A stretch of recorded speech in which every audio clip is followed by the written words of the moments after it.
Buenas tardes, hermanos. Es un gusto estar ahora delante de ustedes. Henry Ward Beecher era un predicador popular muy famoso de los 1800. Un domingo su hermano Tomás lo reemplazó predicando. Él no podía estar. Había mucho, como era usual, muchas personas le escuchaban, habían venido a escuchar predicar a Henry. Tan pronto como Tomás se paró en el púlpito, todos, bueno, no todos, pero muchos comenzaron a salir. Todos aquellos que vinieron esta mañana a adorar a Henry Ward Beecher, dijo Tomás, pueden retirarse de la iglesia. Todos los que vinieron a adorar a Dios pueden quedarse. ¿Cuán a menudo pasa esto en las iglesias? Cuando el pastor principal, el que predica a menudo, no va a estar, muchos se molestan, otros no llegan, más aún si saben. Sin embargo, no es esto lo que quiero llamar su atención. No es hacia las personas, sino hacia qué siente el pastor, el predicador en ese momento que sucede. ¿Vergüenza? ¿Temor al hombre? ¿Decepción? ¿Sería diferente si la respuesta fuese diferente? ¿Qué tal si la gente le aplaude, si hay convicción de pecado, si el Señor tiene bien salvar a alguien, si alguien llora mucho, si se acercan muchos hermanos a agradecerle y decirle, hermano, qué lindo mensaje? ¿Qué sentiríamos? ¿Qué sientes tú? ¿Orgullo? ¿Satisfacción? ¿Ego? El éxito en el ministerio, por poco que sea, es tentador y es un riesgo. Si somos fieles en predicar la palabra del Señor, vendrá el fruto del Señor.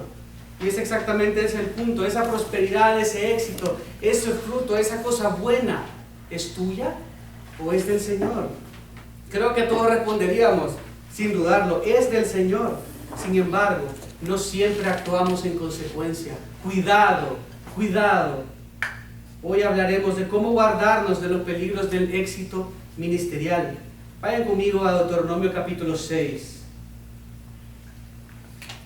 Moisés exhorta a Israel a recordar lo que Yahweh había hecho por ellos, su pacto y su compromiso como pueblo del pacto. Quería llevarlos a actuar en consecuencia. Sus travesías por el desierto habían terminado. Estaban a punto de entrar a la tierra prometida, aquella tierra que Dios había jurado por sí mismo a sus padres.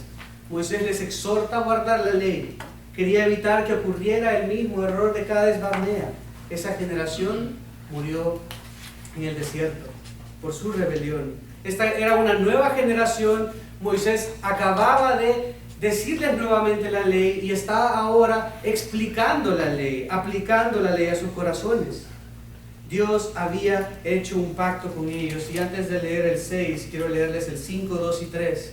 El Señor nuestro Dios hizo un pacto con nosotros en Horeb, les dice Moisés.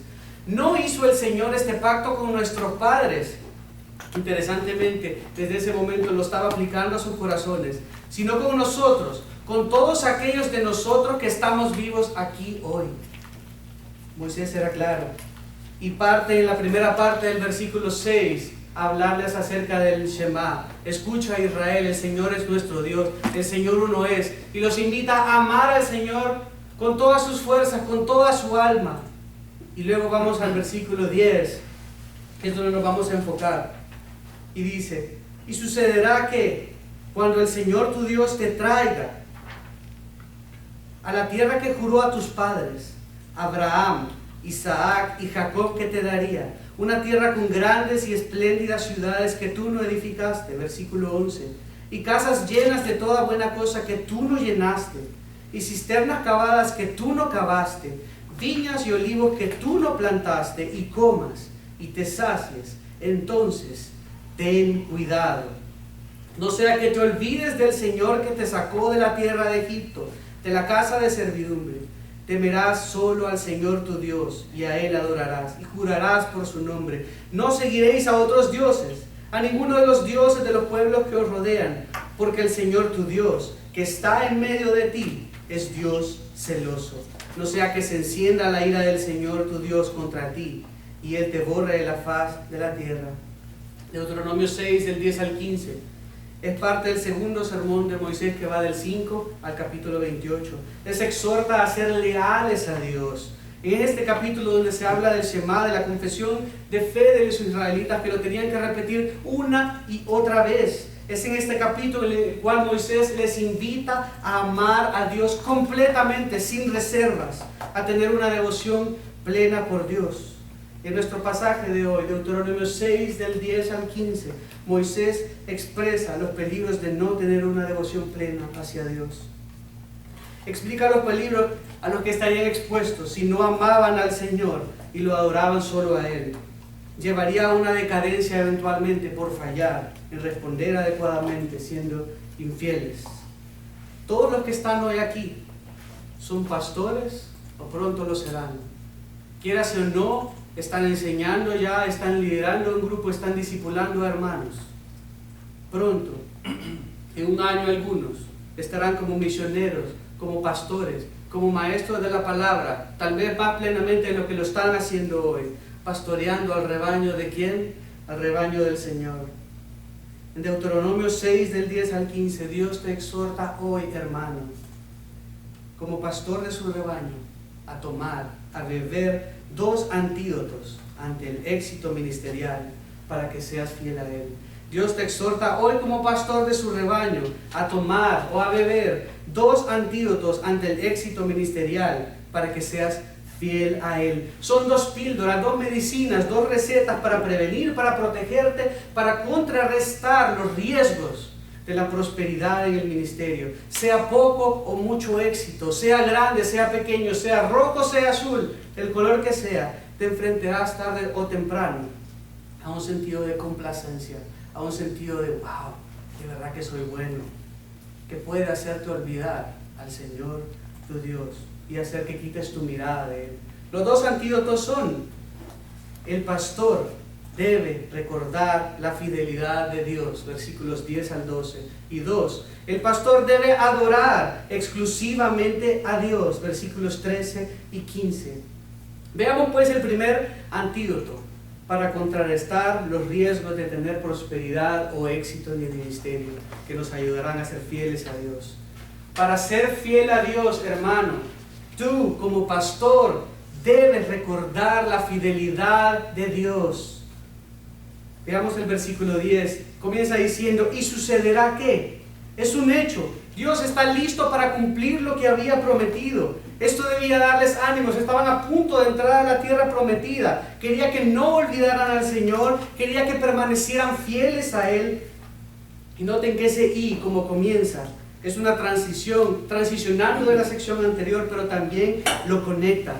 Después que les ha recordado en el Shema que les ha exhortado a amar a Yahweh, a atesorar su palabra, les advierte de los peligros de la prosperidad. Y sucederá que cuando el Señor tu Dios, dice el versículo 10, te traiga a la tierra, es una acción de parte de Dios.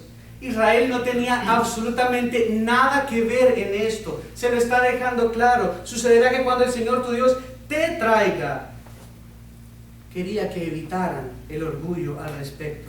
Esta sección es muy colorida, muy poética. Moisés de repente para de hacer un relato tan normal y comienza con muchas palabras muy descriptivas a hacer uso muy gráfico para que ellos puedan visualizar y que ellos puedan entender las bendiciones y la abundancia de la tierra. Nos traería la tierra que juró a tus padres, Abraham, Isaac y Jacob, que te daría. La referencia a los patriarcas, el pacto que hizo con ellos, los llevó un poco más atrás, a los orígenes de Israel, al pacto que había hecho con ellos. Esto los identifica con sus padres, los compromete aún más, les hacía partícipe de las bendiciones, pero también, alto, cuidado, tenían que tener en cuenta las advertencias y las maldiciones. Todo esto habla de un Dios fiel, de un Dios que cumple sus promesas. No olviden pueblo, están a punto de entrar sus padres, en este punto también fallaron al Señor y pasaron 40 años en el desierto hasta que el último de ellos murió. Ustedes son un pueblo nuevo. El pacto que Dios ha hecho, lo ha hecho con cada uno de ustedes, es lo que Moisés les está diciendo.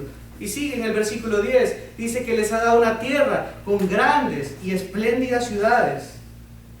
La traducción más literal sería que eran ciudades buenas en todo sentido. No le estaba diciendo nada más algo como que son bien bonitas. Le estaba diciendo que eran buenas en todo sentido. Le estaba diciendo que eran perfectas, que estaban completas, que estaban edificadas. Todo estaba disponible para su uso.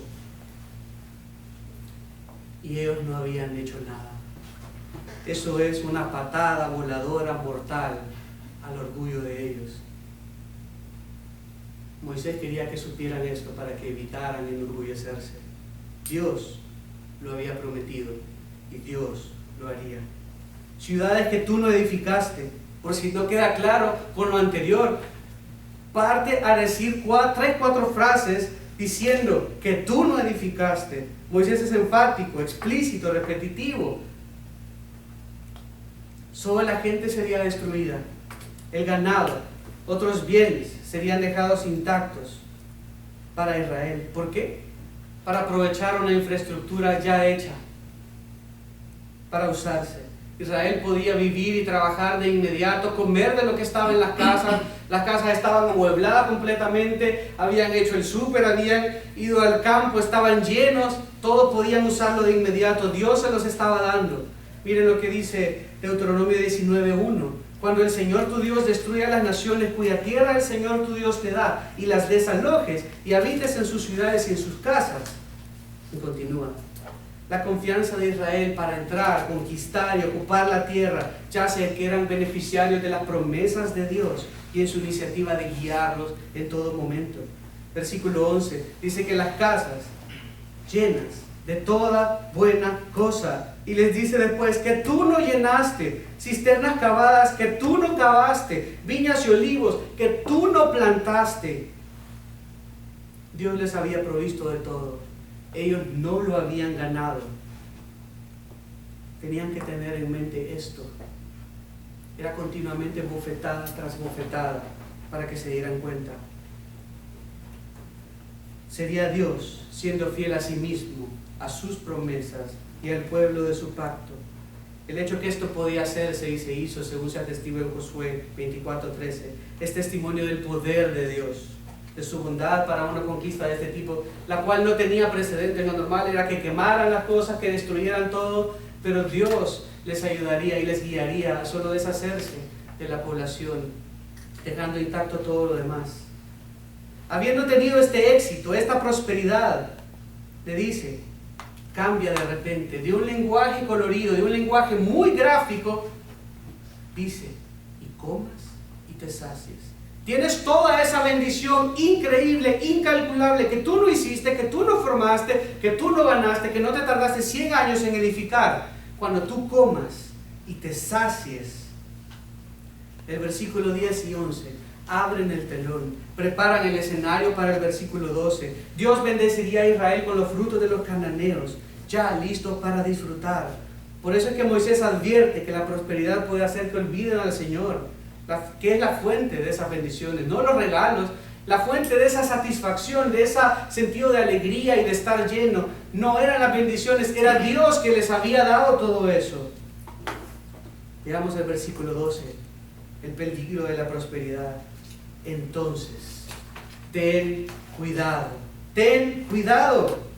Es un imperativo claramente dirigido a Israel, pero muy personal a cada individuo. Hay un giro en la narrativa definitivamente del lenguaje colorido y con mucha descripción pasa a un mandato.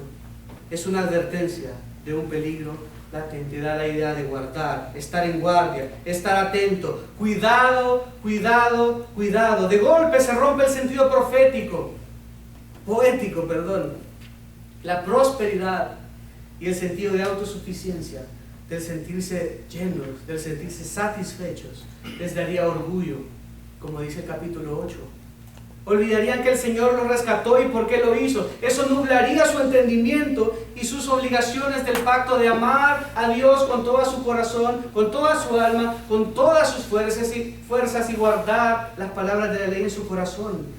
Cuidado, no sea que te olvides del Señor, le dice en el versículo 12. El segundo imperativo amplía la advertencia. Deben tener cuidado de no olvidar.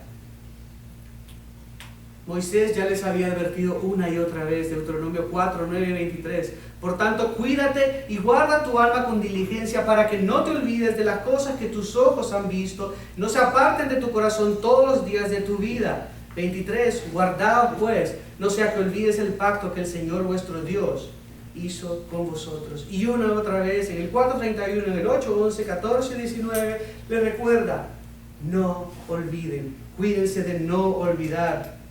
Y sigue, del Señor que te sacó de la tierra de Egipto. No te olvides del Señor que te sacó de la tierra de Egipto. Ese sacó tiene que ver con hacer que salga, guiar hacia afuera. Era Dios nuevamente el que lo había hecho. Estaba claro, Dios lo sacó. Ellos no habían hecho nada de la casa de esclavos. Egipto, la casa de esclavos o casa de servidumbre. Algunos traducen servidumbre, algunos traducen esclavos. Es mucho mejor la traducción esclavos por una interesante coincidencia entre miles de comillas que lo vamos a ver en el siguiente versículo. Lo voy a dejar ahí y lo toco en el siguiente versículo. Es evidente la gracia providencial de Dios, transfiriendo no solo la tierra, sino también todos los desarrollos que había en ella. Les había tomado a los cananeos cientos de años en edificar todo esto.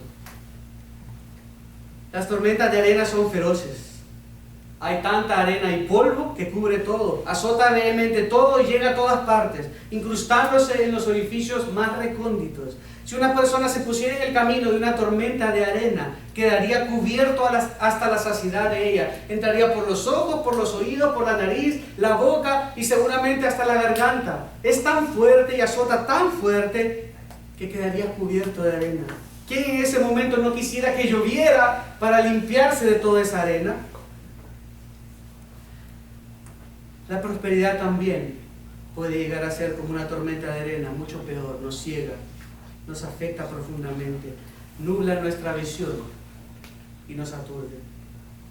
Una lluvia de prueba o dificultad puede ser a menudo providencial en nuestras vidas para darnos cuenta que el éxito y la prosperidad en este contexto son menos poderosas de lo que parecen ser, haciéndonos ver la realidad y apuntándonos hacia Dios. La prosperidad o el éxito en el ministerio puede nublar nuestra visión de Dios y puede hacernos olvidar quién Él es y lo que ha hecho por nosotros. Hermano, ¿hay hoy en tu vida orgullo? ¿Hay autocomplacencia en ti al ver el fruto en tu ministerio? Cuando predicas, ¿estás esperando el aplauso? ¿Estás esperando esas caras de esos hermanos que vienen, hermano? ¡Wow! Gracias. Para ser fiel a Dios, tú, como pastor, debes recordar la fidelidad de Dios. Recordar la fidelidad de Dios, a Dios mismo, Él, su obra, es el primer antídoto para contrarrestar los riesgos de tener prosperidad o éxito en el ministerio. Si lo bebemos a diario en dependencia de Él, seremos fieles al Señor, sea la circunstancia que sea. Hermano, cuídate de no olvidar al Señor, cuídate de no olvidar su fidelidad, no olvides su cuidado hacia ti, no olvides que Él te llamó, Él te salvó, Él te escogió y Él te preparó y te está preparando para su servicio. Por eso David decía, su alma bendice, alma mía, al Señor, y no olvides ninguno de sus beneficios. Constantemente no olvides, somos propensos a olvidar. Deuteronomio 4:9. Por tanto, cuídate y guarda tu alma con diligencia, para que no te olvides de las cosas que tus ojos han visto y no se aparten de tu corazón todos los días de tu vida. Debes hacer esto a diario y no caer en este peligro, creyéndote autosuficiente, creyendo que es por tu esfuerzo, por tu carisma, por tu preparación, por tu esfuerzo, por el gran hombre de Dios que eres, por la posición en la que estás, por lo guapo que eres. Nada de eso. No olvides al Señor, tu Dios. Es su obra, es su iglesia, es su misión. Veamos pues el segundo antídoto para contrarrestar los riesgos de tener prosperidad en el ministerio. Para ser fiel a Dios, tú como pastor debes adorar exclusivamente a Dios. Veamos el versículo 13. Al Señor tu Dios temerás. Hay un cambio gramatical en este versículo en el cual se da énfasis en Yahweh. Solo Él debe ser digno de adoración. Solo Él debe ser el único digno de ser adorado. Dice: al Señor tu Dios temerás. Habla de reverencia, de honor, de temblar ante Él por el hecho mismo de ser Dios. Temer al Señor es una disposición fundamental de reverencia santa en obediencia. Tanto esta acción como las dos que leeremos ahora son un remedio para evitar también caer en el olvido, en el peligro de olvidar. Al Señor tu Dios servirás. La Biblia de las Américas lo traduce adorarás. Y es porque en la mentalidad de los hebreos, en la mentalidad de los judíos, servir, trabajar, adorar era lo mismo. No había diferencia, no había un quiebre entre cómo sirvo, en cómo trabajo, en cómo voy al templo y cómo adoro al Señor. Y es interesante lo que les dije en el versículo anterior, que esa palabra servir usa la misma raíz que la casa de esclavos, haciendo una contraposición entre lo que significaba servir o el estar en la casa de Faraón como esclavo y ahora servir a Yahweh. Es más bien un llamado a adorar y un llamado a hacerlo en agradecimiento, a diferencia de antes que era obligatorio, era a la fuerza.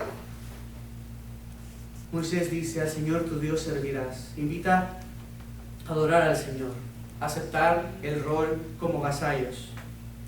Por el nombre del Señor jurarás. Es un compromiso bajo juramento de invocar a Dios para hacer el bien. Es una promesa solemne, no es usar el nombre de Dios en vano, es jurar lealtad a Yahweh. Dios no quería un pueblo de pacto que le siguiera nada más. Quería un compromiso serio, una devoción completa, no quería nada a medias. Y Moisés les dice: tienen que hacer esto para ayudarles a recordar y a adorar adecuadamente a Dios. Estas tres acciones involucran todo en la vida. Por eso es que es una invitación para adorarlo a Él solamente, como antídoto para los peligros de la prosperidad en el ministerio.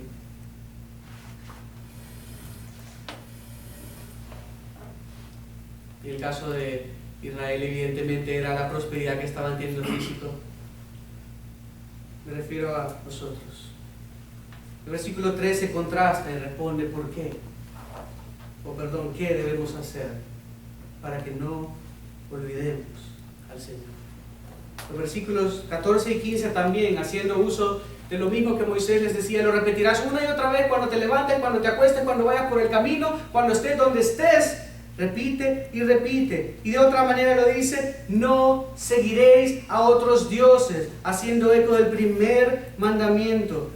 No seguiréis es ir tras algo o alguien. Cuando se habla de religión tenía que ver desde una perspectiva negativa a seguir a un Dios, como dice. No seguiréis a otros dioses. El texto está claramente haciendo una diferencia entre Yahweh y los otros dioses falsos. Siempre que habla de Yahweh dice Yahweh Dios. Acá dice dioses diferentes, otros dioses. Ir en pos de un Dios es una frase idiomática en los festivales religiosos. Un devoto seguía la procesión de su Dios, seguía la imagen de ese Dios adorándolo. En Deuteronomio se usa para significar una lealtad, una devoción leal a Yahweh. No seguiréis a otros dioses, a ninguno de los dioses de los pueblos que os rodean. Es claro que esos dioses falsos eran de otros pueblos. Israel era de Yahweh, de nadie más. Su lealtad debía ser hacia Él solamente. Les advierte de no contaminarse, de no desviarse y de no olvidar que el resto era falso. No seguir a otros dioses sirve como contraparte a seguir a Yahweh. Es una reiteración del mismo punto visto desde otro ángulo. El punto es que Dios demandaba adoración exclusiva de Israel. Esto haría que tuviesen la perspectiva correcta, los lentes correctos. Esto evitaría que adoraran. Veamos el versículo 15. Toda la idea del versículo 15 también es una repetición de lo que Moisés había dicho en 5:9. Porque el Señor tu Dios que está en medio de ti es Dios celoso. Una repetición del segundo mandamiento. No es un Dios cualquiera, es Yahweh, el Eterno, el que existe por sí mismo. Y no solo dice que es Dios, dice que es Dios de Israel. La base de la prohibición es que Dios es un Dios celoso, un celo por su honor, celo por su gloria, celo por el pueblo de su pacto.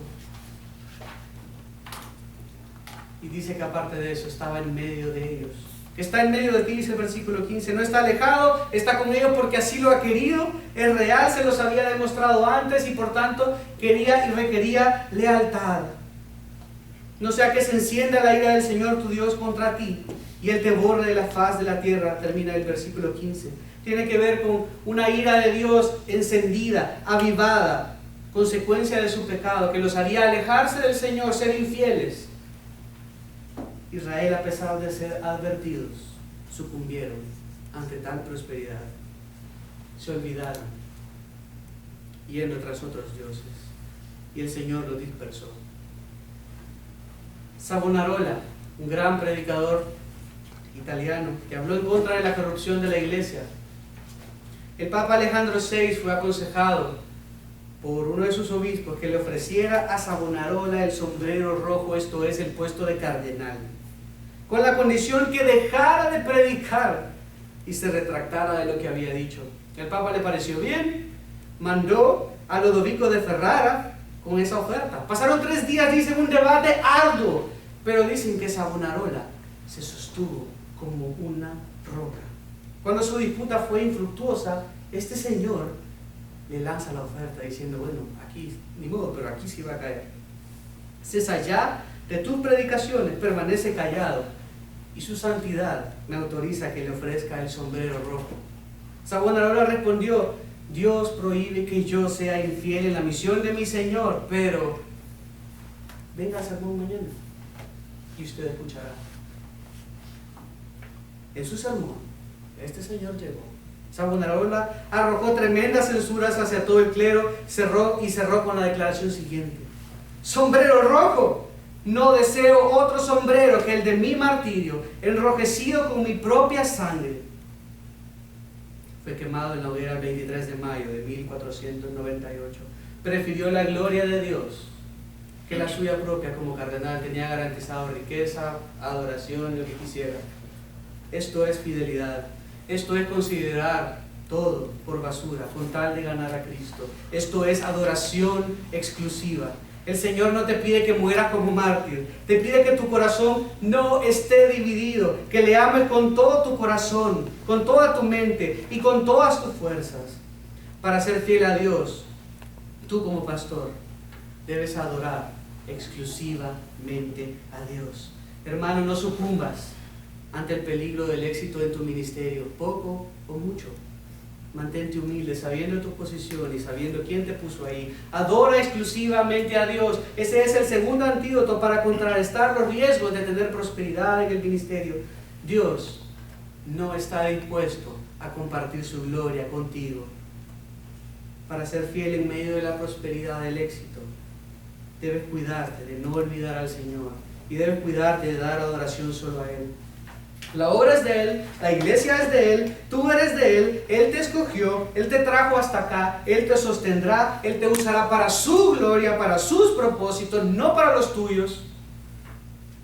Dale a Él la gloria debida a su nombre. Olvidar a Dios y su fidelidad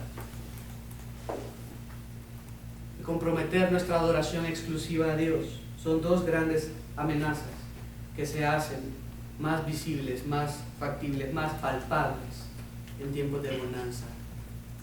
Cualquier bonanza.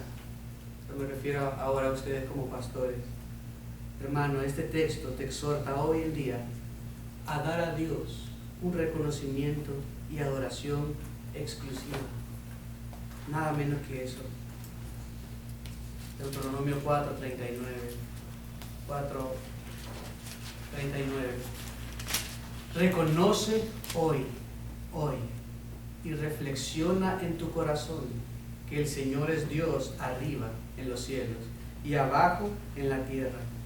Si sirves al Señor de alguna otra manera, tendrás un aplauso, tendrás un elogio, una lágrima, un alma convertida. El peligro es que te olvides de tu Dios. No se puede adorar a alguien más que a Dios.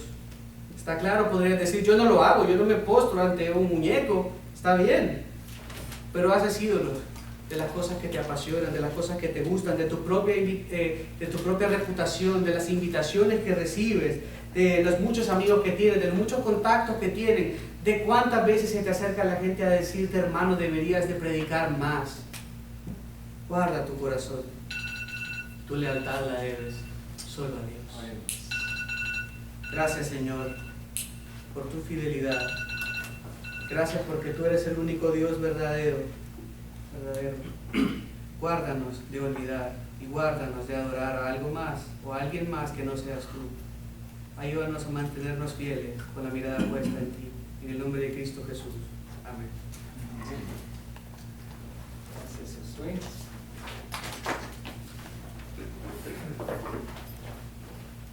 Ahora, si quieres, ya paraste la cámara. No. Si quieres hacer el